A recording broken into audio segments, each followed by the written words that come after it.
Today on Keller at Large, Northeastern journalism professor Dan Kennedy. He takes a deeper look at how the media covers politics.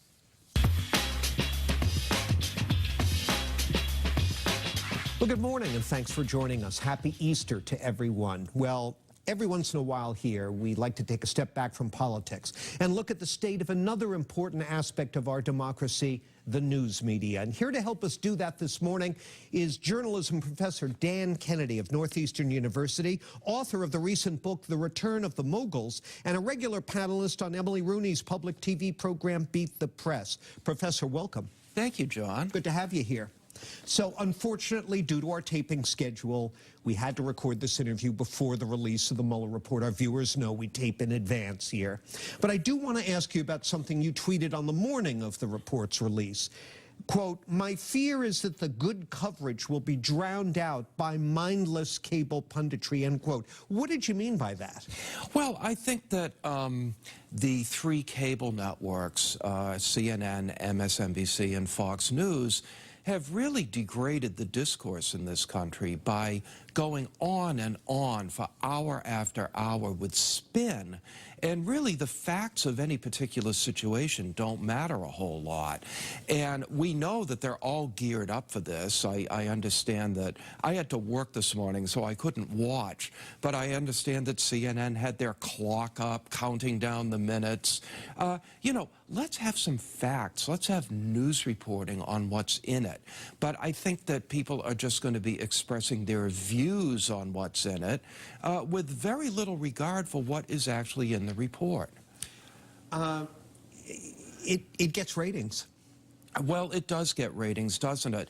You know, you can do a lot of things to get ratings. The World Wrestling Federation gets pretty good ratings, too. At some point, you have to say, do we have values? Are we a news organization, or will we do anything for ratings? Well, speaking of that, let's take a sort of a global view of the presidential campaign coverage so far. Every presidential cycle, people beg the political news media, please go beyond the horse race coverage. Who's up and who's down in ridiculously early polls? Who's raised the most money? Those things are relevant, but they're not overwhelmingly relevant. What do you make of what you've seen so far? Well, it's been mostly polls and fundraising, as we've seen. You know, you say the polls are somewhat relevant. The farther out we are from the election, the less relevant they are. All they're telling us at this point is that people have heard of Joe Biden and Bernie Sanders. Right. Exactly. So, yeah, I think it's been pretty dismal so far.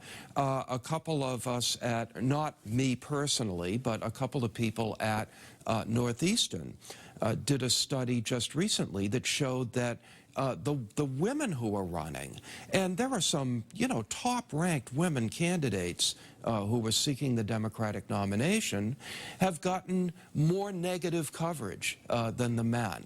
And, you know, this is just a few years after the media did a horrendous job of covering Hillary Clinton's campaign.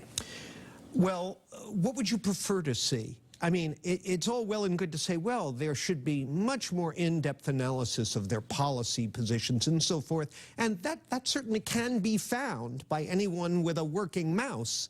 What would you like to see substituting for this? You know, whenever you complain about this type of coverage, people always say, well, what do you want to see? Issues? You know, actually, I think of more relevance is character, experience, what sort of stories in the backgrounds of the candidates help them become the people that they are today. That's interesting stuff. All right. Agreed. Fair enough. Let's take a break, and when we continue, we'll talk with journalism professor Dan Kennedy a little bit more about specific coverage of some specific candidates and where this is all headed. So please stay with us.